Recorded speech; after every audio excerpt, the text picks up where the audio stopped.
Good morning! It's Wednesday morning, August 30. I took this video to see how productive my day today. Happy to share with you a day in my life. First thing na ginagawa ko, iligpit ang sarili. Charis, ang hinigaan namin. Inaayos ko yung bahay. Kailangan naman yung buhay mo, diba? So, ayan, walis-walis lang tayo dyan. Para malinis bago tayo umalis. Anyway, lagi ko naman itong ginagawa araw-araw. May camera man o wala. So, yung second thing na ginagawa ko is magpunas ng sahig. Sa mga may aso sa loob ng bahay, makaka-relate kayo. Always madumi yung bahay, kaya kailangan mo laging maglinis. After ko magpunas, kailangan ko litwalisan dahil ayan, kita-kita niyo naman, nandiyan na naman, gumagalat na naman si Choco. Dudumihan na naman niya yung sahig. Tapos, after ko maglinis ng bahay, syempre maliligo na ako.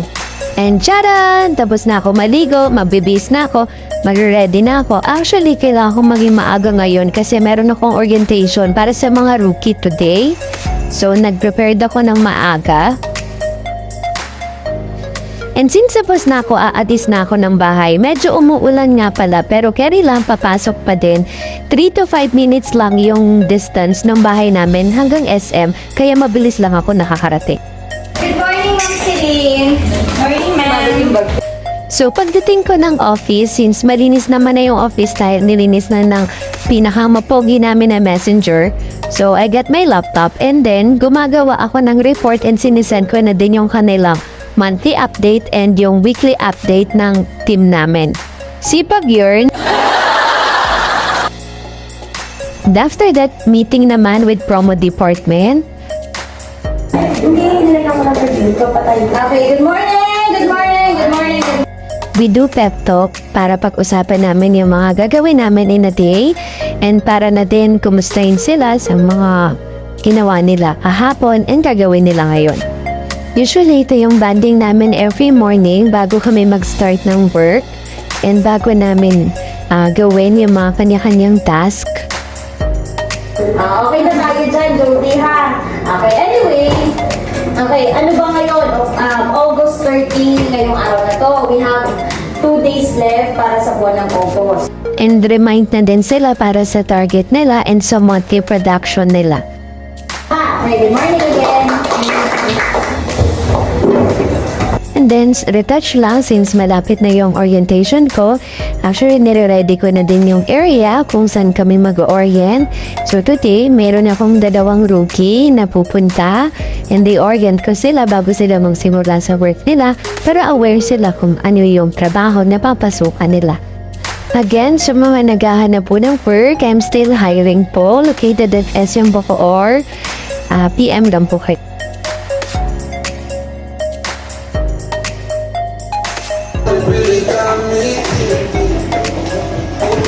Yan, ako ikaw? Tapos ikaw. Anong name mo? Ayan. Anong nickname mo nga ulit? Jim po. Jim. Tapos si, Princess. Asan yung isa? So, sakto, after na orientation ko, meron na agad kaming client. And this time, ina-assist ko yung client namin first application. Another application sa kabila naming client. So, still na-assist ko pa din si Justine. Si Justine na very pretty. Dito, kumakain kami ng chocolate since binigyan kami ng client namin galing Macau. Binigyan niya kami ng napakaraming chocolate. And it's 3 o'clock. Kailangan na natin maghugas ng kamay sa napakaraming papel na hinawakan natin. So, dyan, kagagaling lang namin sa CR kasama si Christy Ann. Tapos, nagutom kami kasama ko si Justine tsaka si Christy Ann. Pupunta kami ng supermarket para bumili ng pagkain. So, may 4 pieces. For take-out po. So, siomay sa akin and kay Justine gusto daw niya ng turon tsaka lumpia. Tapos ayun, nakabalik na ulit kami ng office and then kakain na kami. Kain lang, mga patay gutom. Laman lang ng lamon. 5:30 na nga pala. And usually, ito yung oras na nagbe-break kami since kakatapos lang namin lahat sa client. And natapos na ang napakahabang araw. So, eto na kami ngayon. Pack up na dahil uuwi na kaming lahat. Ayan, nagmamadali sila masyado dahil uwian time.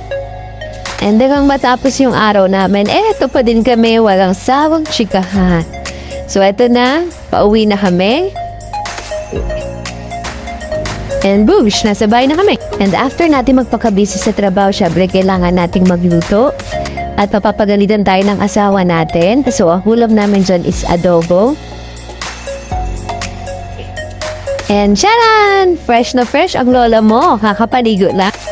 Ayan, since nauna akong kumain sa kanila, ayan pa lang sila, pumakain pa lang ang madlang people. Kain lang kayo dyan, guys.